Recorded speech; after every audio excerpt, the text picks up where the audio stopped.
Hey YouTube, James Saint here. So this is a video showing a comparison of shooting in a shallow depth of field and the depth map on the Davinci Resolve 18. Now I have just switched from using Adobe Premiere for eight years or so, and so I'm very new to Davinci Resolve. So this is not a tutorial on the depth map, but it's to show if you shot something in a wider depth of field that you can use depth map to obtain a more shallow depth of field. So I've got some simultaneous recordings here.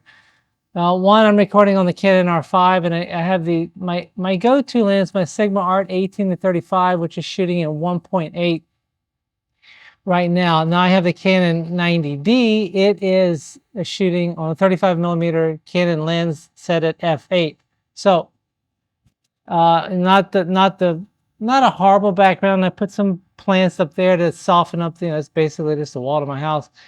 And then I've got the iPhone, which is hard to achieve the same framing with the iPhone because it's an iPhone. You get the lens that you get on the cinematic mode. So what I wanted to see is, obviously it's best if you get the depth of field. So I do like shooting with a shallow depth of field. Just think it looks better. So it's better to obtain the shallow depth of field in camera.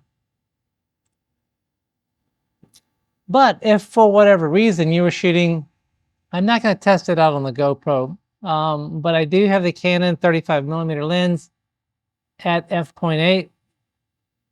So it will not have the depth of field, say that the Sigma Art 18-35 shooting at 1.8 does, nor will it have the depth of field that the cinematic mode on the iPhone 14. Also, let's take a look. So my setup here, we got my iPhone there, and my two Canon cameras up there.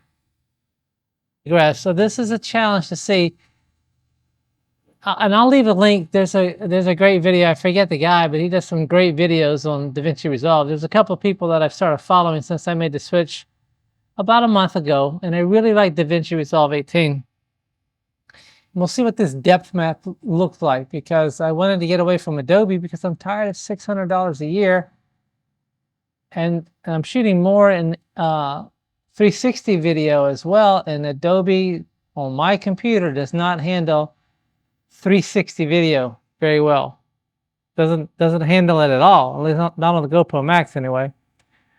So this is a comparison video to see if you shot in a wide depth of field, you're shooting at f8 or higher for whatever reason you had to, or perhaps you had a GoPro, or you're shooting on a 360 video and you wanted to get that depth of field. How does it look using the depth map in Davinci Resolve 18? Like I said, I'm new.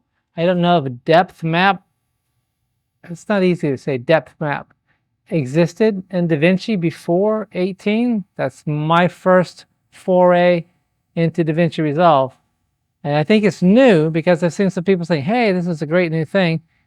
And the nice thing about it, it's like I've done so much masking in Premiere Pro. It's so cumbersome and time consuming to do masking and then to track it and hopefully it tracks appropriately to try to get a shallow depth of field. So let's get some comparison examples. So right now, this is the Canon, it's my R5 with the Sigma Art 18-35, shooting at 1.8, kind of my go-to lens for all my YouTube videos. But I have been shooting more on the iPhone in cinematic mode. Oh, I love the iPhone in cinematic mode. And now this is so that I can compare it to the depth map. So this is the Canon, my 90D, shooting with the Canon 35mm lens, shooting at f.8. So let's see what some of those videos look like. Alright guys, thanks a lot. If you liked the video, hit the thumbs up. It would help my channel. And if you found the information helpful or useful, consider subscribing. And if you do, remember to turn on notifications so that you don't miss when the next video comes out. Alright guys, thanks so much. We'll see you in the next video.